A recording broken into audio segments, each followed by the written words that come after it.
سلام بچه‌ها، حالتون چطوره؟ امیدوارم که روز خوبی رو گذرانده باشید و از تعطیلات عید به خوبی استفاده کرده باشید و بهتون خوش گذشته باشه. آقا زیاد تایم نداریم، یه دقیقه دیگه تقریبا بازار باز میشه دیگه، توضیحات اضافه نمیدم.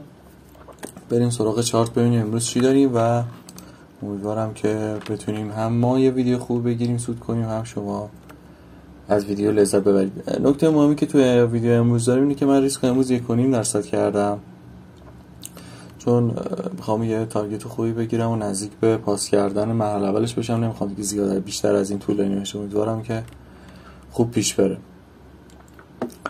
خدمت شما عرض کنم که ناحیه‌ها کاملا مشخصه، ناحیه بالا پایین. این ناحیه دیگه الان خیلی پرقدرت شکست یا برای ما معتبر نیست. 30 ثانیه دیگه بازار باز میشه.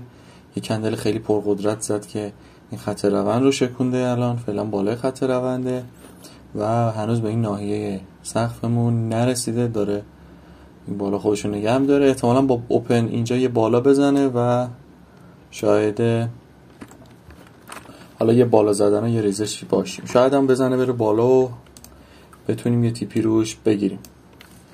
دیگه فوکوس میکنیم روی چارت ببینیم چه اتفاقی میافته. صبر میکنیم، صبر. اینجا اگه شادو کنه رو همینجا وارد میشم، پول بک به خط روند همینجا وارد پوزیشن میشم. امیدوارم که درست وارد شده باشیم. تیپی 3 مد نظرمه و صبر میکنیم مثل همیشه تیپی یکمون رو خیلی استیبل رد کنه. اصلا عجله نمی کنیم با این بالا پایین زدن ها، چون هیجان بالاست، حیفه زودم ریسفیری کنیم. ریسفیری میکنم.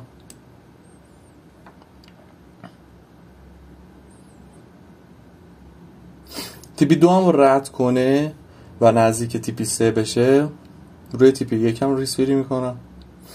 فعلا عجله‌ای نداریم، پوزیشن کامل ریسفیری شده است و با آرامش باید روند معامله رو ادامه بدیم.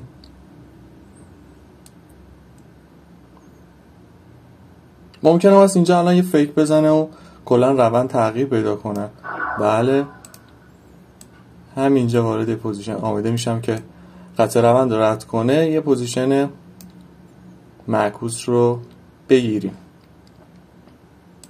وارد پوزیشن میشم. یه مقدار استاپمون کوچیک شد ولی خب خبری نیست، طبق معمول خطکشو میندازیم. صبر میکنیم که بیه کامل رد کنه. یه ذره زود ریسفیری کردم بیارم بالا. خیلی صبورانه پوزیشن رو دنبال میکنیم، اصلا عجله نمی کنیم، استرس نمیگیریم که مثلا یه ذره حسابو والا گذاشتم سرش کنم. خواستم یه مقدار بیارمش پایین، دیدم که فعلا اجازه به ما نمیده. خب یه حساب خیلی بزرگ خوردیم، البته خب ریسکمون 1.5 بود. حواسم اینم. صبر میکنیم ببینیم که بازار چجوری پیش میره. یه بالا زد، یه ریسفیری خوردیم، چون با اسلیپج خوردیم اینجوری منفی شده، اگر نه روی سود بس بالای ریسفیری گذاشته بودم، رو بالای نقطه بردم. دیگه صبر میکنیم، دیگه اینجا اجازه ورود نداریم. صبر میکنیم تا یه موقعیت بهتری بهمون بده باش وارد پوزیشن بشیم،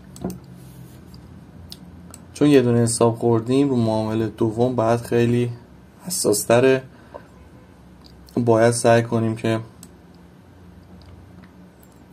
یه مقدار محتاط تر وارد شیم.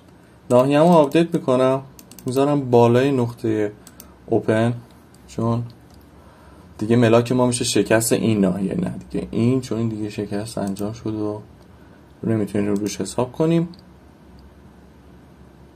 فعلا صبر میکنیم ببینیم که چطور پیش میره بازار. خیلی صبورانه باید منتظر یه موقعیت خیلی بهتر بشیم.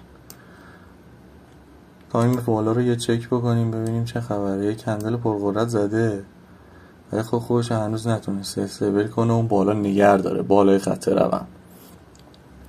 روندم کاملا ریزشی. اینجا یه گپ بزرگی هم داشتیم و من انتظار داشتم که بره گپو پر کنه. هنوزم توقعم همینه، بتونه خودشون بالا نگه داره. یه بار دیگه وارد پوزیشن بای خواهم شد.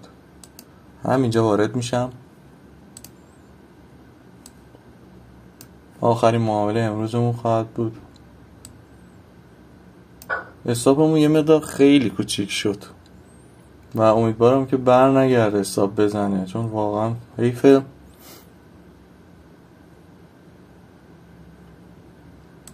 یه تیپای 2 هم بگیریم امروز رو با سود میبندیم. خب صبر میکنیم خیلی صبورانه. خدا رو شکر اومدم بگم که نظیر نقطه ورود رو به تحلیلمونه، ولی خیلی رو ناحیه حساسیه. مقدارم حساب کوچیکه، بعد صبر کنیم ببینیم که چطور پیش میره تا فریمای بالاتر رو نگاه میکنیم. تا یه دقیقه ممکن اینجا استاپ بخوریم.